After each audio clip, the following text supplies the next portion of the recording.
Video game music is cool.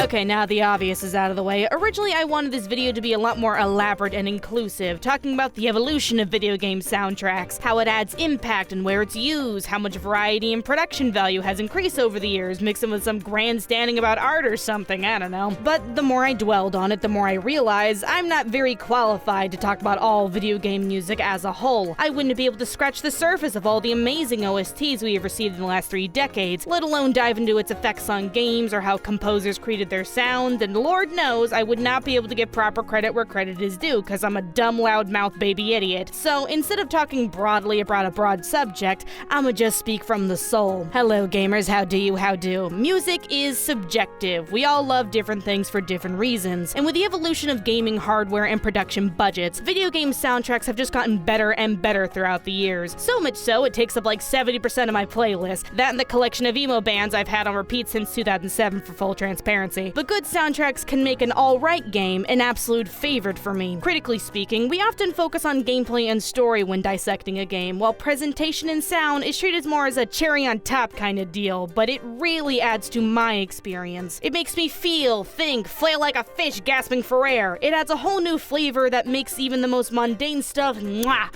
lovely. So I want to indulge a little and talk about my favorite video game soundtracks and songs, and I'm not trying to shake my fist claiming my taste is the end-all sale of video game music, oh god no. There are a ton of games I haven't played and a ton of things I haven't heard. My Twitter mentions and the comments to come will probably make that very clear, so bear with me. I just want this video to be a love letter to the things that I enjoy, because I can really only speak for myself, and also it's my channel and I do what I want, Karen! So allow me to take you on a journey of Super McBlugger Nuggets, video game soundtracks be neat extravaganza. Let's go! Now I ain't got no proper order for anything, I'm just winging it y'all, but have you ever heard of a tiny niche JRPG series called Final Fantasy? Probably not. It's only for the purest and real gamers.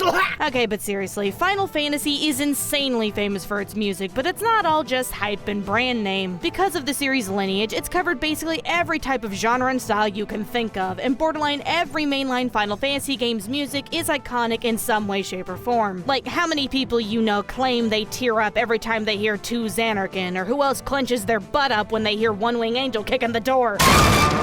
Exactly. Now, I could name any Final Fantasy soundtrack as my favorite, and someone would be like, oh my god, ditto! But as some of you all know, I have a certain soft spot for a particular numbered Final Fantasy that carries more polarizing opinions than pineapple on pizza. That's right, y'all. Good old reliable Final Fantasy 13, or more specifically, Final Fantasy 13-2. Yeah, I know, 13 trilogy baggage and bitching aside, I am not here to debate whether or not you think the games are good, y'all. Just get your hands off your keyboard, I am not interested. I'm just here to say I love 13-2's soundtrack. It's vibrant, catchy, and it packs more variety than that hunky Lunchable with the soda. Like, I think 13's soundtrack was good, but 13-2 added so much more. Apparently, the composers wanted it to sound different from any Final Fantasy before it, and they definitely succeeded in my eyes. Every track is unique, but weirdly consistent, ranging from gorgeous piano and orchestra, techno-funk, rock-out jazz, deep dude choirs, and heavy metal whatever. I don't even know how to categorize it.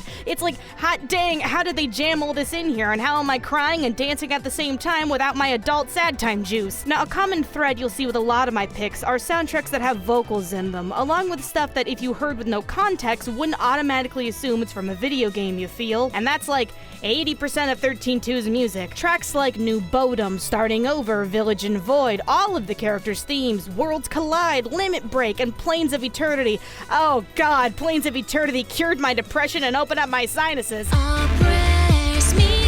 I want to be here forever, baby! I'm living! The whole soundtrack is just like peak Final Fantasy for me, because I have individual favorites from other games, don't get me wrong, like Price of Freedom or Hunter Be Hunted or the Touch It remix from the best Final Fantasy character Ariana Grande. We didn't deserve this, we really didn't, guys. But 13-2 just bops all the time, and let us not forget it blesses us with the most outlandish, controversial, groundbreaking Chocobo theme ever. So you think you can ride this Chocobo? Got Chocobos, you better put them on the Chocobo! This is very real, and I am very happy with it. Embrace risk, you cowards! Now, I can totally understand people gravitating to more simplistic and traditional Final Fantasy OSTs. They all have something to offer after all, but because 13.2 actively tried to stand out, I gotta give it some love, cause God knows no one else is gonna do it, you tasteless killjoy diaper monkey! Okay, now, before I continue gushing over literally every soundtrack Square Enix has made eye contact with, let me throw a curveball out there. Donut County. An indie game released this year, actually, where you play as a hole in the ground controlled by a raccoon on an iPad who accidentally sucked his whole town underground. It's adorable, fun, dumb, and about 2 to 3 hours long, and I highly recommend it. Especially for you Katamari gamers out there. Gang gang, y'all, what it be. But when you're out and about with your hole sucking and whatnot, you're met with such a simple and charming soundtrack from start to finish. Stuff so chill makes me sink about 8 feet into my chair and helps me forget all the mountain of stuff I'm procrastinating right now. Think low-key garage jam session surrounded by wind chimes from 2 dudes wearing baby barf green pants and glasses thicker than this bread. Donut County is very much a greater than the sum of its parts kind of game, and the soundtrack really ties the whole thing together. The mechanics are simple, and the OST reassures you to relax, take your time, breathe in the fresh air, buy a canoe. I also appreciate the OST's length. One would assume a game roughly 2 hours long would have like, what, 25-40 minutes of music, but nope, this thing is over an hour and a half, baby. Each level gets a unique track, new tunes coming in left and right all the time, so it keeps things nice and fresh, just like these donuts.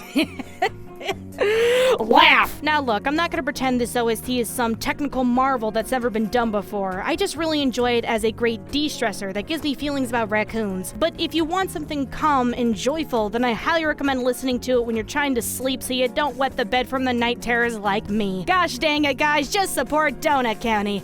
Or else. And I guess while we're on Western developed OSTs, here's a sound that strikes the fear into the heart of man. Okay, yeah, Undertale. Call me a sheeple or whatever, I don't really care at this point. And this is the one standout of my picks, because I'm not jamming out to the Undertale OST in my car on a daily basis. At least not anymore. No, I just want to throw this in here as a reminder that Undertale has great music. I feel like the internet's hatred of Undertale out of principle has subsided a little bit the last year, since the OST has basically turned into meme fuel. But let us not forget one of the key factors as to why this game became a cultural phenomenon in the first place. These tunes, man. The entire OST sounds like it's from a video game, which I'm kind of so-so on, as you know, but it doesn't stop the soundtrack from punching every emotion in my husk of a heart. While there isn't a ton of technical variety, it is the range of rhythms and vibes that makes each track feel different. From calm, mysterious, goofy, somber, sexy, epic, playful, hopeful, this OST's got a little bit of every mood, especially the boss fights. Those are definitely the tracks that shine the brightest and give the characters a true iconic personality. Heck, Toby Fox even stated he composed the songs before things were even programmed to help guide the scene along. Tracks like Spears of Justice, Heartache, Home, Dating Start, Asgore, Another Medium, Spider Dance, Core, Hopes and Dreams, That One Song, and Death by Glamour. You just can't pull that stuff out of your assets folder. The music adds so much impact to its gameplay and story, it is borderline impossible to imagine the game without it. So no matter how much crap Undertale gets for being overrated or pandery or obnoxious, I will always be the first to defend its music with my bare fists of let people like things, damn it. Suffer! Now, I want you to relax. Close your eyes. Yes, just let the music carry you away and okay, I'm drifting now, boy. Hey, it's powerful. I'm going in! Hell! Let me tell y'all, indie games really know how to bring it, cause Journey to me is like the pinnacle of spiritual OSTs. You know the stuff you wanna hear when you're dying and you see a bright light in the distance? Yeah, but for reals, Journey was the third title by that game company released in 2012. And it's the thing I point to when Gigabrain folks wanna whip out the decade-old debate on whether or not games are art. You get one turtleneck-wearing weirdo to play this thing and they'll be curled up drowning in their own wokeness by the end of it. It gets very real, y'all. Now, if you played Journey without sound, you would be like, wow, this is pretty, really digging all this sand. But with full surround sound going, you would feel things you've never felt before. It's simple and beautiful. It makes every movement feel like an elegant dance, making your time in the desert and snow feel majestic and historic. One of the most notable tracks is Road of Trials, which plays in a sand slip and slide sequence, and oh man, it's just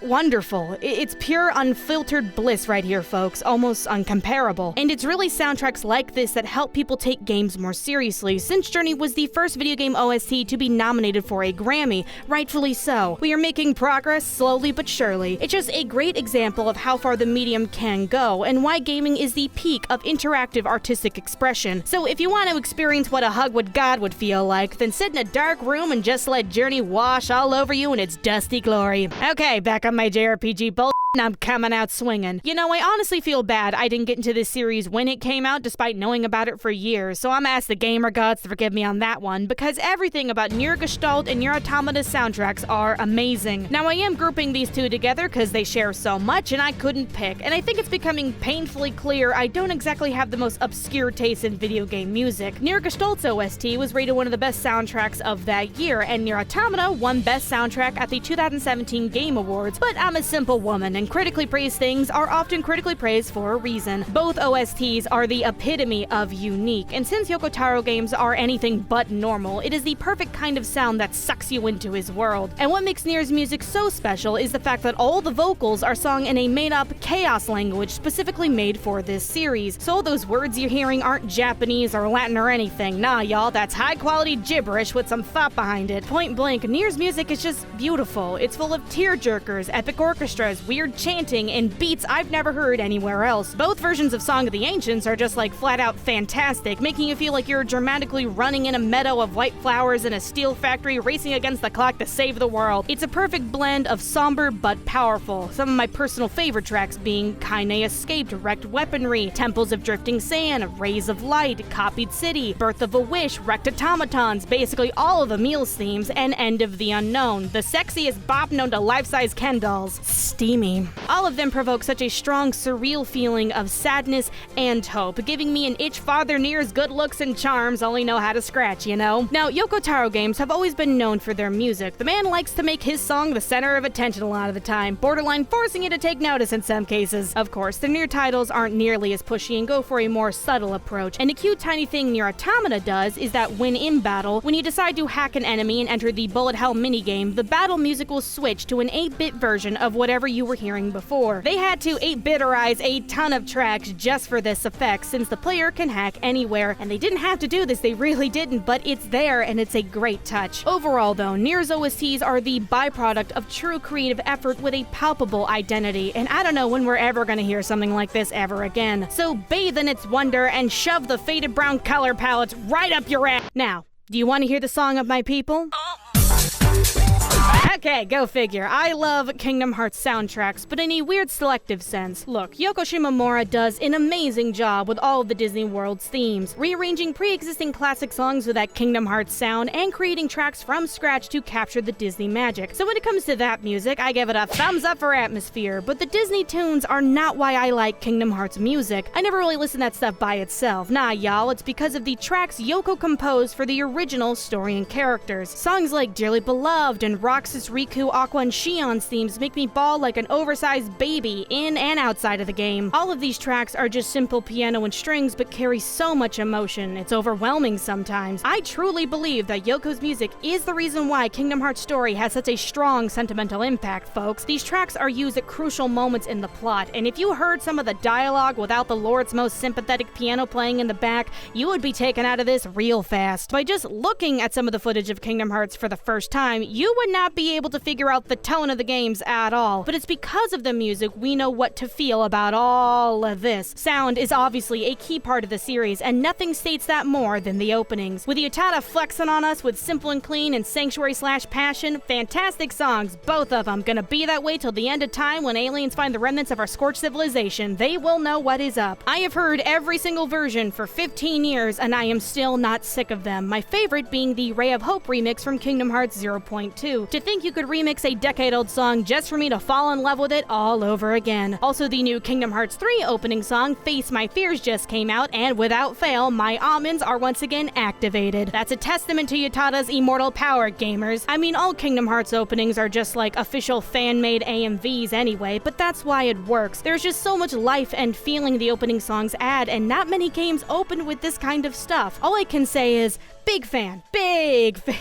And how could I not be, considering I've been mentally groomed since childhood to latch onto anything Kingdom Hearts related like a traumatized victim. Merry Christmas, everyone! Now, I am sure some of you are totally gonna be surprised by this next pick of mine. You never see it coming.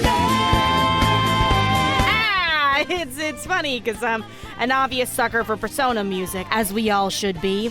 I don't really know what to say about Persona's OSTs other than that they're really McFrickin' good. Now, because I am speaking from my own interests and perspective, I am narrowing these talks to just Persona 3, 4, and 5, because no, I haven't played Persona 2, but apparently I am indeed missing out, or so I've been told. I am very sorry though, P2 fans. But Persona has always been a series with very prominent themes and artistic styles, giving each entry its own vibe and art palette, because people love color coding, but keep the whole series under the same Persona feels umbrella, if you will, each sharing similar story beats, characters, and structure. And the music is another factor of this umbrella. Each game gets an OST that's specific to its themes and atmosphere, but still has a Persona style to them, if that makes sense. Persona 3 is this weird mix of rap and funky band beats, Persona 4 goes for a more traditional J-rock and J-pop hybrid, and Persona 5 has a little bit of jazz in every tune. The series has such a range of styles and variety that no matter what you hear, you'll know it's from a Persona game. It's just got that feeling behind it. Although I can say Persona 3 and 5's OSTs are my favorite. I mean, Persona 4 does have some great tracks, don't get me wrong. Your Affection and Heartbreak make all those dumb information collecting segments worth it. Also, the Backside of the TV remix from Dancing All Night made me consider going straight for Lotus Juice, but I digress. But I love like every track from 3 and 5. There's a type of energy they bring that makes me want to listen to them again and again, and considering how long the games are, I am forced to listen to them again and again and again. It just takes a special kind of composer talent to make a song you won't hate after hearing it for like 80 hours.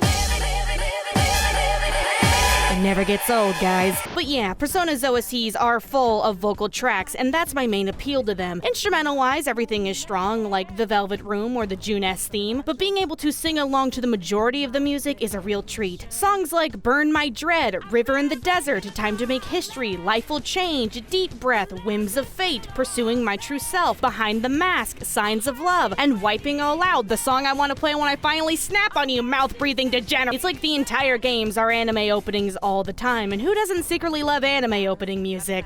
Shut up, yes you do. Persona's OSTs are just a massive draw to the series, and it's so good, it totally justifies the dancing games, cause come on y'all, get down and funky, pop, lock, and drop. Atlus just understands how important music can be to the aesthetics of your game, and it's something I look forward to in any title they put out, Persona or not. Alrighty now, I appreciate the soundtracks of this next series not because I use it as my daydream background tunes to hype up my fantasy alter ego, but because it adds so much to the overall experience. The Souls series. And also Bloodborne is here too, say hi. First things first though, I give major credit to all of their OSTs for being beyond heavy and thematic. Any Soulsborne song you hear captures the medieval, depressing, busy, horrific sound you would expect to hear from these kinds of worlds. No, I don't exactly want to listen to this music on a long road trip. It's really just there to service the atmosphere of the games, something it does incredibly well. But what I really respect the creators for is where the tracks are used. The music in the Soulsborne series are used in two places, the resting hub area and bosses. That's it. Throughout 80% of your journey, you are met with just the ambient sound of the environment and your gear, hearing nothing but heavy, monstrous breathing, fire cracking, people wailing in pain, the clinking of your armor, and the slashes of your weapon. It's all natural all the time, so when you finally encounter a boss and the music kicks in, it immediately puts your brain into panic, this is important, poop your pants mode. The lack of music in-game makes the boss music that much more noticeable, creating a more epic encounter with the big baddie, causing your heart to race and slapping you with tunes you won't soon forget. And it's a little bit of a risky move not having music outside of bosses, because often music is used as the way to make mundane activities less boring, giving you some audible boo-boo keys to take the routine out of the routine. Like, Persona is a perfect example of the OST making the daily grind more enjoyable. But the Souls series can definitely make you do some mundane things, constantly having to re-walk through areas if you die, and forcing you to hear the same steps and clanking sounds for hours on end. It's a quick way to bore you to tears, that's for sure, and they could have easily slapped on some basic exploring tracks since the composers knew how to make good tunes. But the devs realize how saving the music for the peak of the areas makes it more impactful, and nothing showcases From Software's attention to music use than in Dark Souls 1's final boss. Throughout your journey, each Lord Soul has a bombastic, intimidating orchestra theme, and one would assume the final Lord Soul would have the biggest, baddest theme of them all. But when you finally finally enter the final fight, ready to have your eyebrows singed off, you're met with a somber piano, depicting Gwyn not as some powerful god of sunlight ready to throw down, but as a sad, desperate man hanging on to the only thing he has left. It's a powerful theme because of the contrast with the rest of the OST,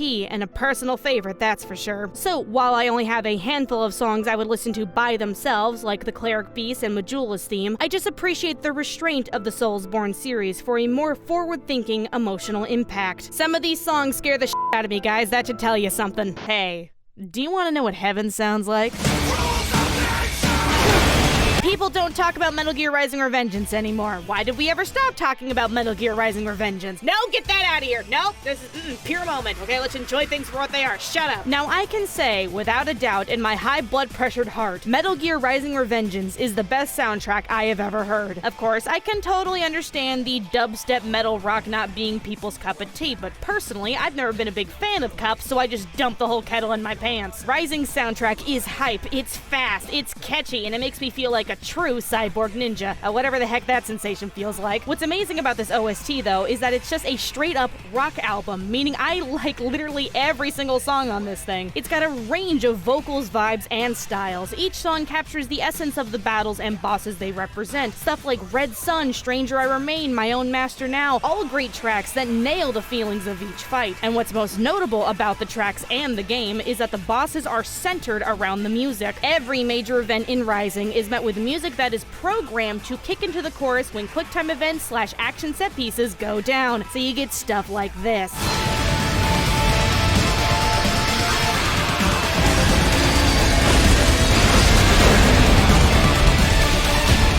So good. The music isn't just casually playing in the background like other games, it's actively going with the flow and feel of the battle. And this is something I look for a lot and desperately want to see other games do more often. It doesn't happen a whole heck of a lot, trust me, but when it does, I go cross-eyed. Journey is actually a game that does this a few times as well, so another point for Journey, bada bing. Rising's soundtrack, though, literally makes the action about 10 times better and gives this game a soul instead of just some weird half-ass spin-off title. So please, for my sake, remember this soundtrack when you want something wild to listen to. Let your old emo phase self drag you back into the extra edge comfort of dudes pulling their lungs out and sobbing on their guitars. God bless Rising, not you, and Platinum Games. Amen.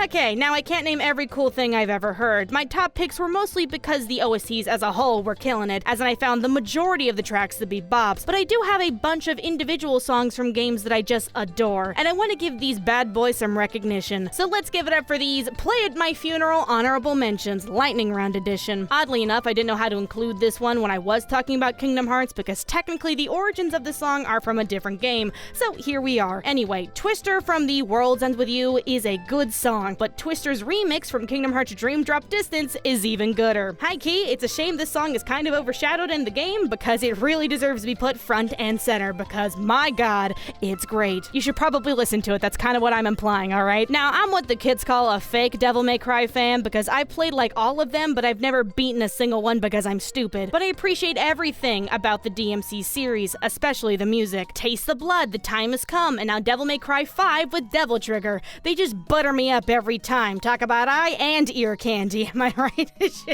Woo! Another reminder that I love Final Fantasy VII Dirge of Cerberus, and it's one of my favorite PlayStation 2 games. It's also a mediocre slog experience that I don't recommend to anyone, but that doesn't take away the fact that the ending is always a blast to play because of the gacked godsend, Redemption. I love this song, I love the feelings it gives me, and it makes me love Vincent Valentine even more. You listen to this thing on a lonely night and you'll be plunged back into 2006 in a heartbeat, I guarantee you. Never let this one go, guys. Just never let it go. And you legit can't let it go because I won't let you. Now, I know what some of y'all are thinking. How the heck could I talk about video game music without mentioning my queen? Yes, Bayonetta has good music, but I'm really just a fan of like 4 tracks, that being Fly Me to the Moon, Tomorrow Was Mine, Moon River, and Let's Dance Boys. While the majority of the OST are these heavy operatic orchestra pieces, I love the songs that capture Bayonetta's tone the best, that being a fun, colorful action-adventure full of life and legs. These tracks complement The Legend and easily some of my favorite tunes on a down day. Just sit back, get jazzy, and get kicked in the face. Okay, super quick shoutouts, here we go. No More Heroes Philistines, Japanese version, is a bop. Transistors Become As One slaps so hard it made me buy the game, and Digital Devil Saga 2's battle theme should not hit as hard as it does. No basic battle theme has to write to sound this cool, and yet it do. I'm thriving! Alright, I've gotten a majority of the stuff out of my system, so allow me to leave you with some thoughts because I'm just so insightful. Video games are a part of the mainstream now, and the gaming industry has financially surpassed Hollywood. They are the great new medium, and as production budgets raise and developer teams expand into the thousands, every artistic aspect of an IP will continue to increase in presentation. And I'm excited what that means for video game soundtracks. Some of the original works for games are more creative and vibrant than most songs put out by popular artists nowadays, and if gaming can challenge Hollywood, I wonder if or when original game OSTs can rival the top 40. You can see sprinkles of it now, having artists like Florence and the Machines, Ariana Grande, and Katy Perry a part of Final Fantasy OSTs, or more recently stuff like League of Legends KDA, a fictional K-pop band created by Riot Games as just a way to promote skins. These are just the beginning of how far games and gaming culture can affect different forms of media, and just out of pure love of games and curiosity, I'm eager to see where the music can go. So I hope you all enjoyed me wasting 20 minutes of your life talking about stuff that I like, but let's share the passion around, okay? If you got a favorite game OST, lay them on me, cause at the end of the day, we all have different tastes, and I'm sure you're gonna let me know why yours is the best. Godspeed, gamers. Toodles.